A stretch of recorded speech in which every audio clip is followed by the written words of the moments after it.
অবস্থা যে তাড়াহুড়োতে বাড়ি থেকে ফিরে আর রেনকোটটা নিতে ভুলে গেছি। সে কারণে ডিউটিতে এসে কি করে বাড়ি ফিরবো সেই ভেবে পাচ্ছিলাম না। এত মেঘ, অনেক কষ্ট করে বিশ্ববাংলা গেট পর্যন্ত পৌঁছালাম, কিন্তু এত বাজ পড়ছিল সেই ভয়ে আর বেরোয়নি। আমি আগের ভিডিওতে তোমাদের সাথে শেয়ার করেছিলাম না, বিশ্ববাংলা গেটের যে ওয়েটিং এরিয়াটা আছে, যখন আমি রেস্টুরেন্টে খেতে এসেছিলাম সেই জায়গাতেই আমি বসে অপেক্ষা করছিলাম কখন বৃষ্টি থামবে আর আমি যাব। এত বাজ পড়ছিল সে কারণে ভয়ে আর বেরোয়নি, কারণ নিজের প্রাণটা তো প্রিয় নাকি। আর ওই দিক থেকে বর্মশাই ফোন করে বললো যতক্ষণ না বৃষ্টি থামবে তুমি মোটেও বেরোবে না, সেটা সন্ধে হয়ে গেলে সন্ধে হয়ে যায়। আর এই অনেক কষ্টে বাড়িতে ফিরেছি, এত বৃষ্টি হচ্ছে কি। আর বরের তো জ্বর এত পছন্দের, তাই জন্য চপ দেখলেই ওর প্রতিদিন সন্ধ্যাবেলায় অনেক উল্টোপাল্টা জিনিস খাওয়া হয়। তো আজকে ভাবলাম একটু চপ মুড়ি খাবো, তাই আসার সময় চপ নিয়ে এসেছি। আর কি কিনেছে ও জানি না। তো চলো ভালো করে সে গ্রামের মতো চানাচুর, আচারের তেল, পেঁয়াজ সব কিছু দিয়ে সেই ছোটবেলায় যেমন খেতাম তেমন ভাবে চপ মুড়ি খাবো আজকে। আমার বরের তুমি যদি একদিকে কেএফসি চিকেন দিয়ে দাও আর একদিকে চপ দিয়ে দাও, ওর ফার্স্ট প্রায়োরিটি হবে চপ। তো আজকে বরের রিকোয়েস্টে চপ মুড়ি। আজকে হলো ইভিনিং এর স্ন্যাক্স। ইভিনিং এর ব্যাগের অবস্থাটা শুধু দেখো, এত জিনিস ছিল, ব্যাগটা নিতে গিয়ে ব্যাগটা ছিঁড়েই গেছে। ব্লিঙ্কিটের ব্যাগের অবস্থা, কাগজের ব্যাগ হলে যা হয়। দেখো ওই ব্লিঙ্কিটের ব্যাগের এই অবস্থা হওয়ার কারণটা হলো কত কি জিনিস একটা একটা দেখায়। প্রথমে এই দেখো, এটা নিয়েছি চিকেন মশলা। এটা আমার বরের পছন্দের চিকেন মশলা, যেটা ছাড়া ওর যে কোনো চিকেন খাওয়া যেন ওর বেকার হয়ে যায়। এই মশলা ছাড়া ও রান্না করবেই না, তাই এটা ওর চিকেন মশলা। আর এটা ওর পছন্দের পিনাট বাটার। আমি বললাম অল্প নাও, দুজন মানুষ একেবারে এত বড়, দেখো 1 কেজির একটা কন্টেনার নিয়ে নিয়েছে, এত বড়। তারপরে এটা হলো ভিনিগার। আমি ভিনিগার অর্ডার করেছি, কিন্তু ভিনিগারের মধ্যে দেখো এটা কি দেওয়া বুঝতেই পারছি না। চিলি ভিনিগার, দেখো ভেতরে মনে হচ্ছে একটা লঙ্কার মতো কিছু আছে। দেখে কেমন একটা অদ্ভুত লাগছে। সেই ছোটবেলায় বায়োলজির যে ল্যাবগুলো থাকতো না, সেরকমই লাগছে। ফরমালিনের দ্রবণ এর মধ্যে যেন কিছু ঢোকানো আছে, ছি কেমন দেখতে লাগছে। তো এটা ভিনিগার, আর এটা হলো চিলি সস। আর অর্ডার করেছি টমেটো কেচাপ, আর একটা হেলদি ব্রাউন ব্রেড। তো এটা ব্রাউন ব্রেড।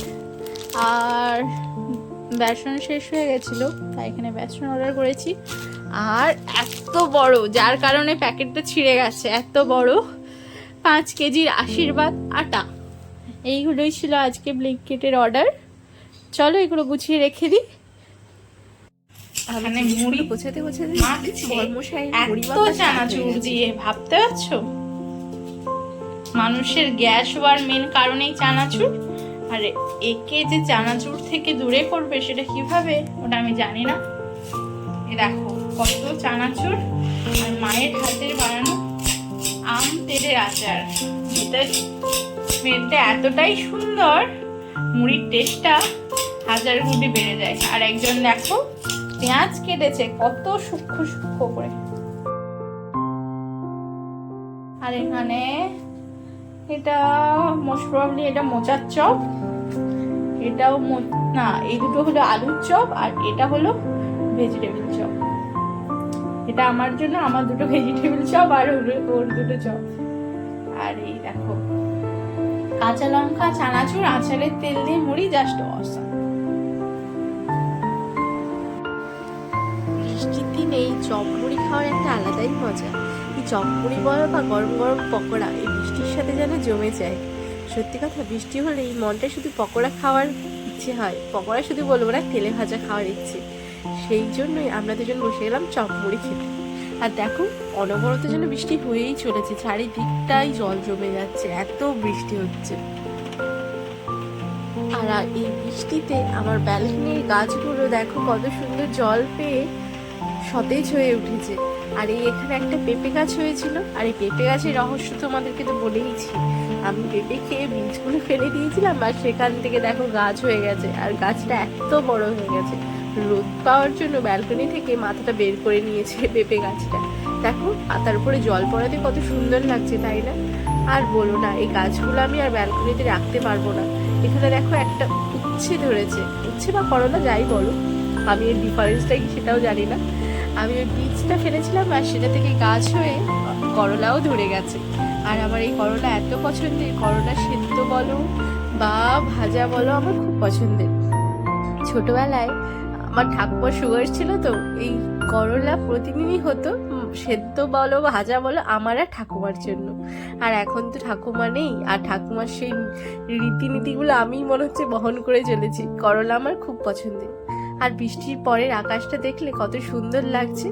আর চলো, এখন তো সন্ধে হয়ে যাচ্ছে, আর রান্না করতে গিয়ে দেখি গ্যাসটাই ফুরিয়ে গেছে। সে কারণে সঙ্গে সঙ্গে গ্যাসের অর্ডার দিয়ে দিলাম, আর চলে এলো। গ্যাসের সিলিন্ডার নেওয়ার আগে কিন্তু একটা জিনিস অবশ্যই চেক করে নেবে। সেটা কি বলতো? এক্সপায়ারি ডেটটা। তোমরা নিশ্চয়ই জানো কিভাবে চেক করতে হয়, তাও আমি তোমাদের বলি। দেখবে গ্যাসের সিলিন্ডারে একটা নাম্বার থাকে, ABCDর মধ্যে একটা নাম্বার, আর ইয়ারটা দেয়া থাকে, 25, 26 এরকম সালগুলো দেয়া থাকে। A মানে প্রথম 3 মাস, মানে জানুয়ারি, ফেব্রুয়ারি, মার্চ, আর B মানে হচ্ছে তারপরে 3 মাস, আর C মানে তারপরে, আর D মানে লাস্ট 3 মাস। এভাবে বোঝায়। সেই মান্থটা হলো ওটা, আর যে ইয়ারটা তো সিলিন্ডার নেওয়ার আগে অবশ্যই কিন্তু এক্সপায়ারি ডেটটা চেক করে নেবে, এটা কিন্তু মাস্ট। বি মানে হচ্ছে, এটা হচ্ছে এপ্রিল, মে, জুন, 30 সাল পর্যন্ত চলবে। হ্যাঁ। আর এর মানে আছে, এ মানে হচ্ছে জানুয়ারি, ফেব্রুয়ারি, মার্চ, হ্যাঁ, বি মানে হচ্ছে এপ্রিল, অনেক 30 এপ্রিল, মে, জুন, 30, 30 চারটা কোয়ার্টার। আগে 6 বছর চলবে। গ্যাসের সিলিন্ডার তো দিয়ে চলে গেছে। চলো এখন ডিনারের প্রিপারেশন করা যাক। অনেক রাত হয়ে যাচ্ছে, বর্মশাই তো ক্লাস নিচ্ছেন। চলো আমি এক গ্লাস গরম গরম গ্রিন টি খেয়ে নিই। তো আমি এখন এত গরম এসিতে বসে গ্রিন টি খাবো। তো গ্রিন টি আমার রেডি হয়ে গেছে। তো এই দেখো, এই কাপটা আমি হস্তশিল্প মেলা থেকে কিনেছিলাম। কাপটা কেমন আজকে ডিনারে ভাবলাম আচারি পরোটা বানাবো। আমি এর আগে বানাইনি, ইউটিউব দেখে ভাবলাম ট্রাই করা যাক কেমন হয়। আর বাড়িতে আচারটাও ছিল, সে কারণে ভাবলাম পরোটা বানাবো। পরোটা তো প্রতিদিনই খাই, আচারি পরোটা কেমন হয় সেটা ট্রাই করা যাক। আর বলো না, ট্রাই করতে গিয়ে বেলতে অনেক অসুবিধা হলেও শেষমেশ কিন্তু ভালোই হয়েছে।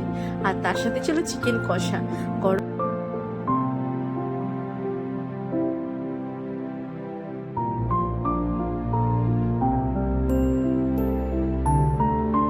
পুরো ক্লাস কমপ্লিট হয়ে গেছে, ও চলে এসেছে আমাকে একটু হেল্প করতে। আর ওর হেল্প ছাড়া যেন আমার কোনো কাজই কমপ্লিট হয় না, তো আমাকে এখানে চলে এসেছে হেল্প করতে। আর আমার রান্না প্রায় কমপ্লিট হয়ে গেছে, আমরা এখন ডিনার কমপ্লিট করে নেব।